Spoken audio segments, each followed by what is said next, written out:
Hello there and welcome to Perspectiva. My name is Tom Philpot. Now, the decades-long conflict in the Eastern Democratic Republic of the Congo has once again drawn global attention, not only because of the fighting, but also because of the vast mineral wealth believed to be financing it. Well, the United States has imposed new sanctions on Rwandan businessmen and mining companies accused of helping finance the M23 rebel group through the illicit trade of conflict minerals extracted from the eastern DR Congo. Well, Washington says the measures are aimed at disrupting financial networks that allow armed groups to profit from minerals that should instead benefit the Congolese people. How the US sanction companies and who are under sanctions? And please watch it in this report.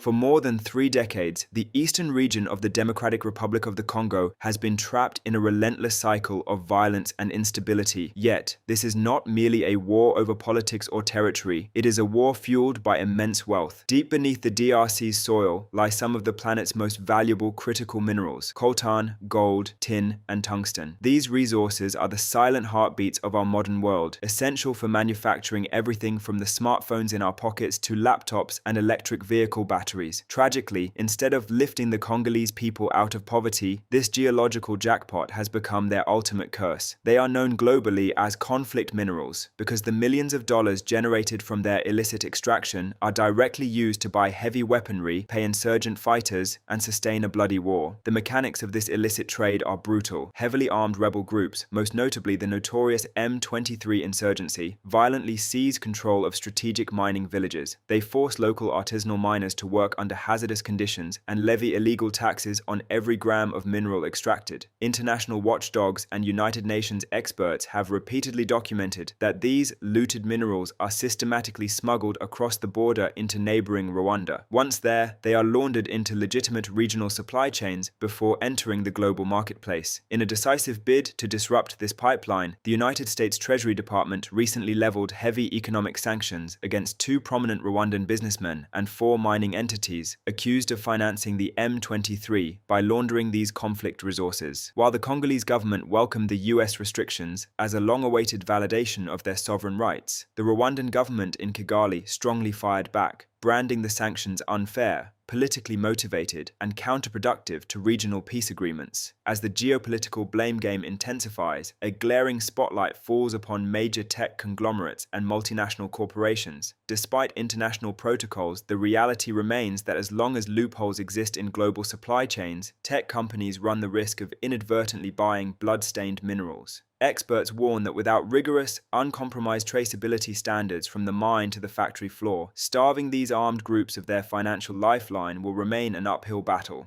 Ultimately, financial penalties alone cannot silence the guns in eastern Congo. Breaking this 30-year cycle requires a comprehensive regional diplomatic strategy, tighter border enforcement, and deep governance reforms within the DRC to protect its own people.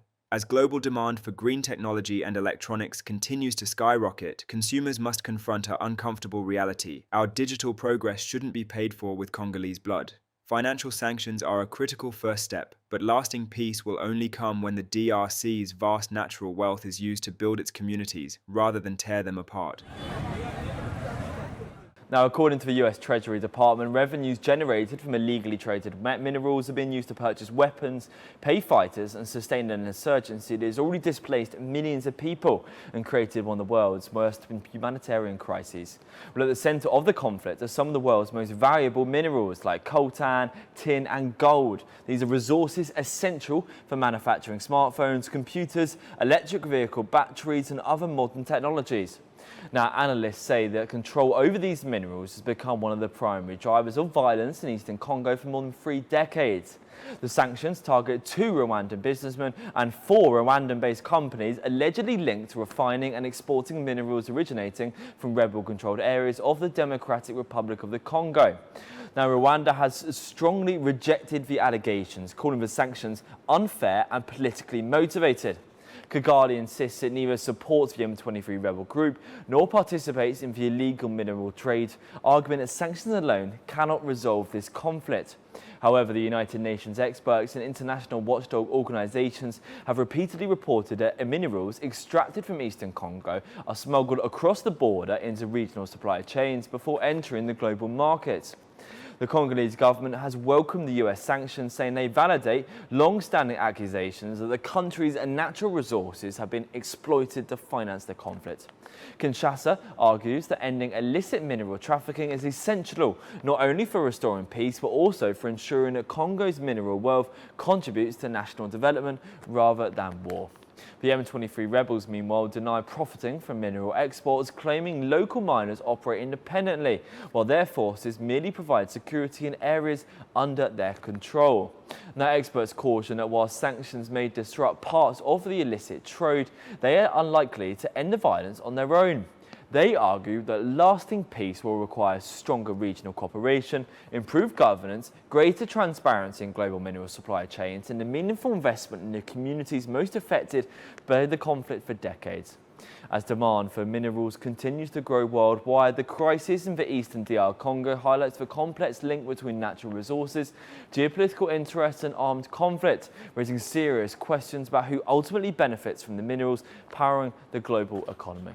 Now, to discuss the conflict in the Eastern Democratic Republic of the Congo, the role of conflict minerals in financing these armed groups, and whether the latest US sanctions can actually help curb the violence, we're joined by Mr. Ahmed Buhari, a political analyst with an expertise in African politics. Sir, welcome back to Perspectiva. So why has the Eastern DR Congo remained trapped in conflict for more than 3 decades, despite its enormous mineral wealth? Thank you again for having me. And it's so unfortunate that Eastern Congo is in this situation. This has been going on for the longest. Many people think it's just an ethnic or religious crisis, but it's way beyond that. It has a lot to do with precious minerals. Precious minerals like tin, gold, cobalt, and sometimes colloids. These are minerals that are used in cars, military vehicles, and things like that. And why this is becoming so overwhelming is because of the illegal mining routes that is being influenced by not just interested parties within the country, but also external forces who are interested in these minerals that belong to the Congo. And in trying to shortchange the Congolese people, illegal approaches are being carried out to achieve some of these. It's unfortunate, and as I speak with you, many Congolese are dying every day along these conflicts that are happening both internally and being affected by external forces. So how do conflict minerals like coltan, gold and tin continue to finance armed groups like the M23? The M23 rebels are creating a lot of havoc as it is based on reports coming from the Congo. Uh, it's unfortunate because they are being used to help mine these illegal process. Ideally, real institutions are supposed to be in place in the Congo, and these real institutions are supposed to assist the Congolese people to help achieve the best practices for the extraction of their mineral resources that will be used to develop their countries in areas like education, healthcare, and the likes. But unfortunately, most of this is being used to fuel the crisis, create more tensions, and this has become so disastrous for the Congolese people. And it is most of us looking at this from the outside, we keep praying and hoping that the international community will be very neutral and non think about this from a non-interest perspective to see how there can be better border controls, greater cooperation on accountability, stronger state institutions, maybe regional cooperations that would help the sustainability of international pressure against those who are profiting from this crisis going on in the Congo. So do the latest US sanctions have the potential to disrupt these illicit mineral networks, or are they largely symbolic? What makes this very difficult for me to answer is because, again, I know the US over the last few years have also accused the Rwandan government of being complicit in all of this. And I worry a little bit because if you're going to be accusing a whole nation being involved in another nation's mineral extraction, he would have to come with real evidences, and these real evidences are expected to help us, understand how well we want to make sure that the Rwandan government is not part of this. Even though Paul Kagame, the president of Rwanda, has consistently denied any involvement, but really went out to say that he does support the um, the protection of lives and property of the Congolese people. And in his own right, he will do everything possible to ensure that the crisis does not escalate, especially towards and into Rwanda. I think that strong evidence has to be presented by the United States before such sanctions should be pelted upon the government of Rwanda. Be that as it may, if these sanctions do hold, I know that the American government is trying to target how to manage and disrupt the financial network for all of this illegal mining. Uh, I'm also hoping that the involvement of the sanctions would also reduce, if possible, to eliminate the M23 completely. As a matter of fact, because this is where there's just finances that are being used to support the rebels and stuff like that.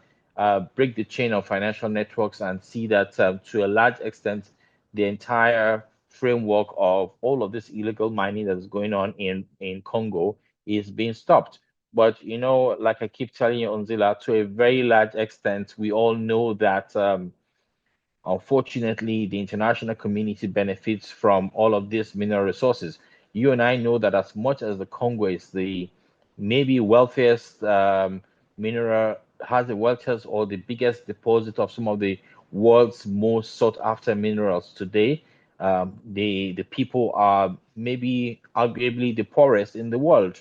And that is because of all of these institutions that are not in place to ensure that whatever gains that are being made from all of this mineral extraction benefits the Congolese people. It is my desire to see that the international community will be more honest and do whatever it can in its capacity to ensure that the lives and property of the Congolese people are protected and that infrastructure, meaningful infrastructure, is being put in place um, so that they can feel the dividends of democracy that they're all in for as a people.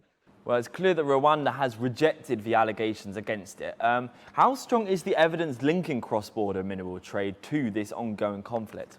Absolutely. Like I said earlier, it's rather vague to accuse Rwanda at a time like this if there are no sufficient evidence to show that Rwanda has involvement in all of this illegal mining.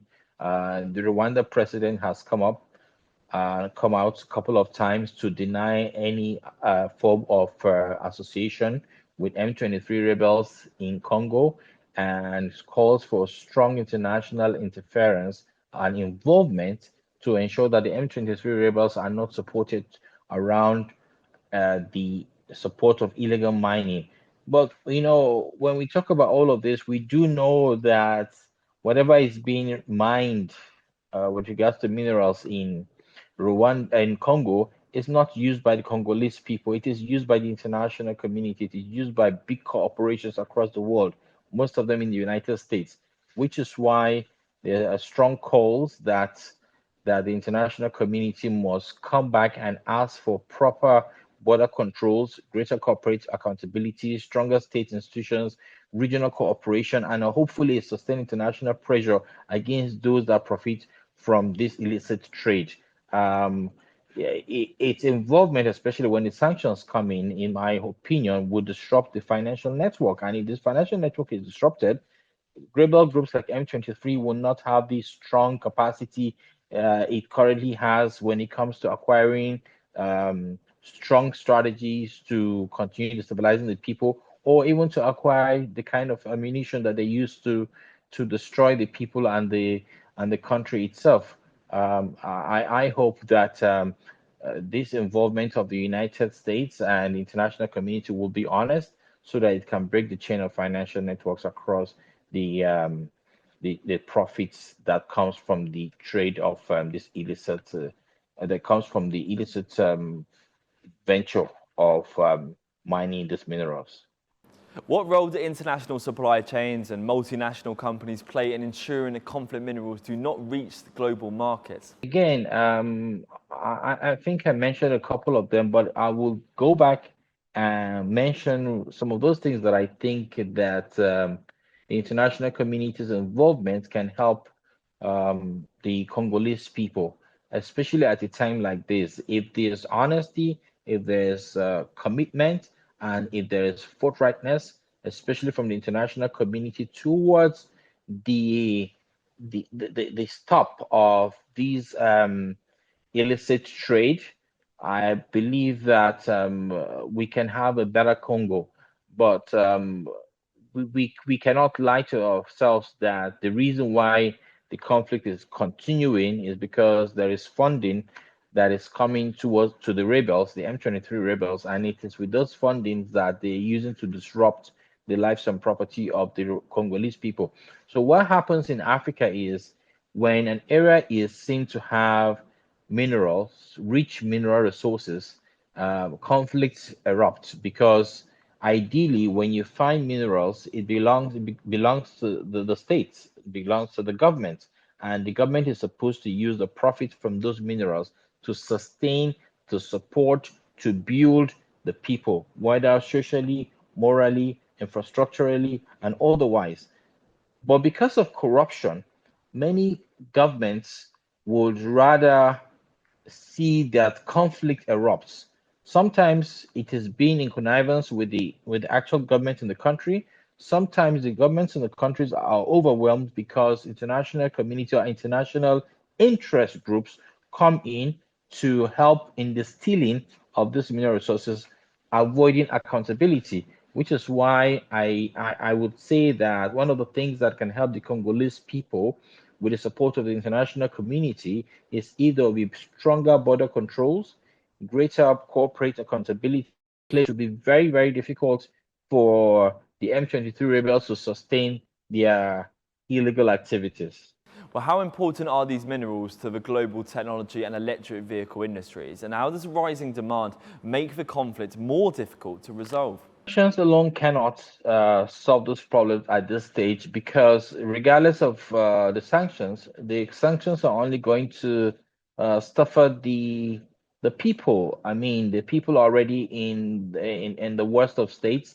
So, if you further lay sanctions on their countries, they're going to be in more difficulty. In my opinion, I think we must be strategic. We must be accountable as well, which is why we must find a way to disrupt how the finances and the financial network works between those those responsible for this illicit trade and the M23 rebel groups that support all of this mayhem so that they can steal from the Congolese people. I am also hoping that there will be regional cooperation among countries around the Congo and even the the show of concern from places like the United States at a time like this. We hope that they will be honest and genuine and straight to the point to say we're going to work with other countries around the Congo to see how we can block this trade financial network so that the rebels do not get this. And we must always ask the big question every time we talk about terror. We know that these African countries do not develop ammunition, neither do they develop any sort of military hardware.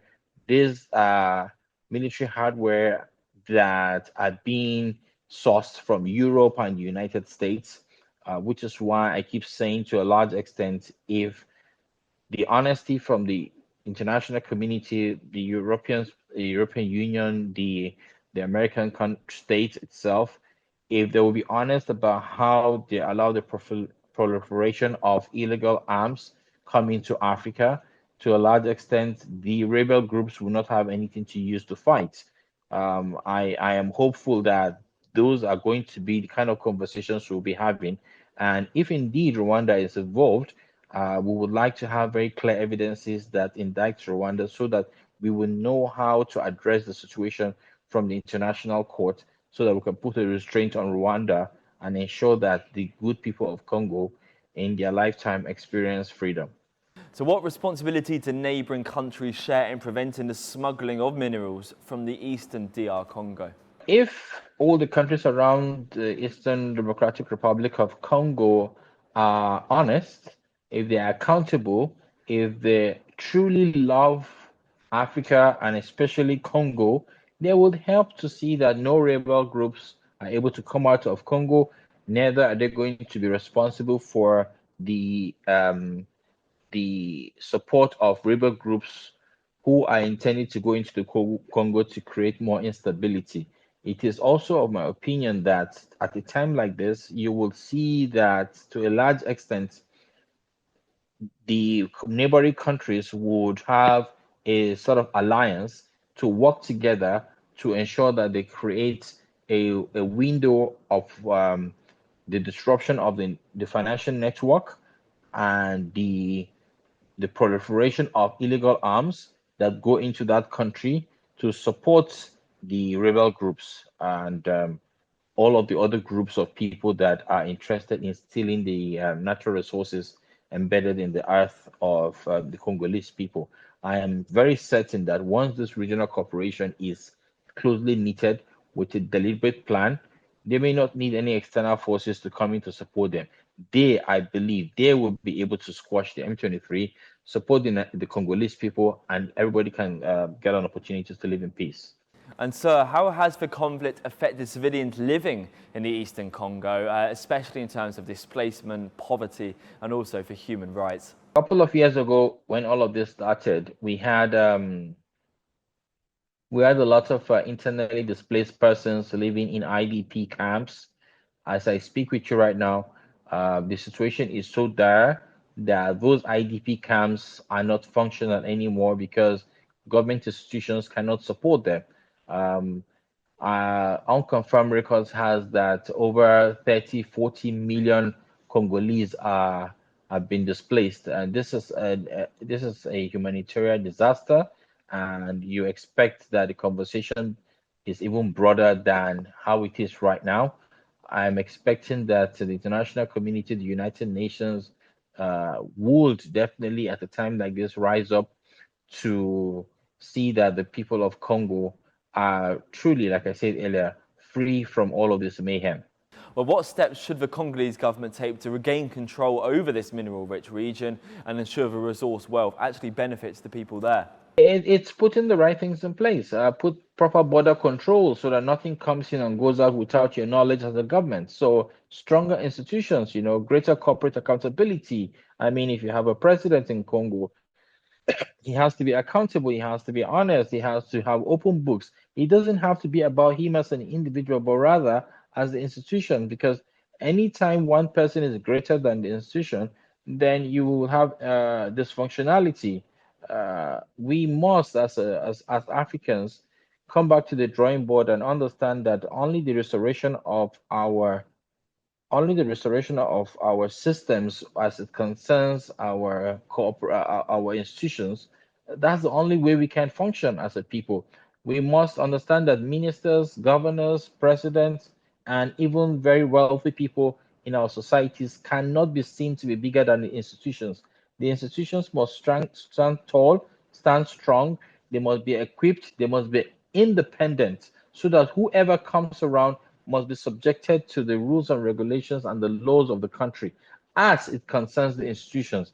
Every other thing, every other person must be under the institutions. Unfortunately for Africa, we have allowed single individuals and entities grow so strong that they actually control those institutions. So if we have stronger institutions and have regional cooperation with the neighboring countries, I believe that a sustained international pressure against those profiting from this illicit trade will yield the benefits, will yield the results that we desperately need at a time like this.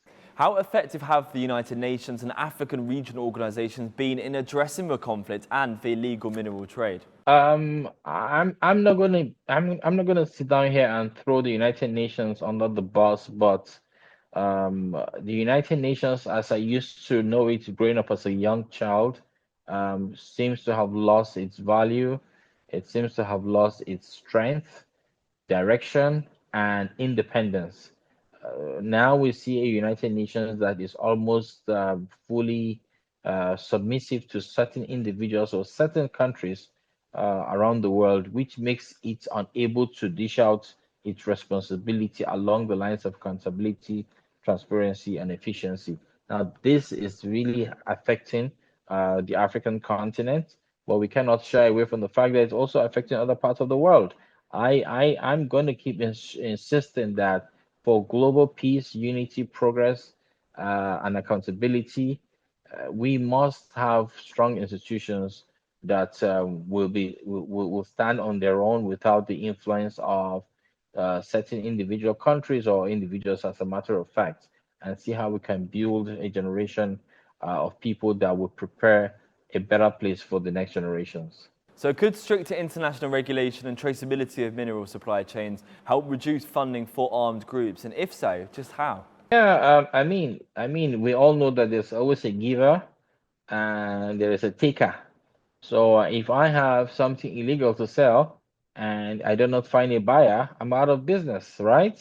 So if we can all say we're not going to buy whatever is illegal, anything that's not coming from the government directly should be termed as illegal.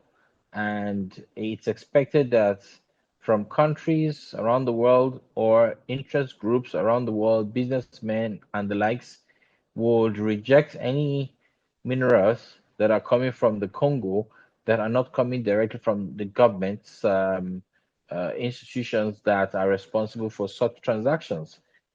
What we see today is everything is being sold in the black market and nobody says anything about anything. People just do what they want to do. It's almost as if we're no more living with rules and regulations that govern us, because these rules and regulations are the things that give us the kind of stability and progress that we yearn for as a people. Those kind of rules and regulations are the things that make the younger generation look up to us and say, okay, I'm going to respect all of the um, safeguard nets that you have put in place to ensure that we do not lose control of ourselves. But when a system is being run the way it's currently run, many people would lose touch, lose interest, lose respect. And unfortunately, that is what we're experiencing today. So looking ahead, what realistic political, economic and security measures are needed to break the link between mineral wealth and conflict? So everything is intertwined. Whether we know that the rebel groups have to have their financial network distorted, or whether we know that weak institutions are not allowing the Congolese government to do the right thing for the people, or whether we know that to a large extent some elements in the international community are involved, and because of unfortunately where we are, nobody is calling out anybody. But to respond to your question, I think it's important for us to note that except we come clean, we will not be able to solve problems like this. They will continue to linger because certain thieves around the world will still come back for the minerals that they are currently stealing from the Congo. Except these minerals eventually finish, who knows? Then maybe the Congo people can start to rebuild their lives. But as I speak with you right now, nearly everybody in Congo is living in turmoil, confusion, displacement, and this is to me, this is a huge humanitarian crisis. Perfect, sir. Thank you so much for your time. Well, that is all for today's edition of Perspectiva. Our thanks do go out to our guests for sharing their views. Now, conflict minerals continue to fuel this prolonged war in the Eastern Democratic Republic of the Congo, and how the M23 rebel group is using minerals to finance their war. Well, please, for more stories and updates, follow us on social media or visit Asia One News TV. Thank you for watching. I'm Tom Philpot, and we'll see you next time.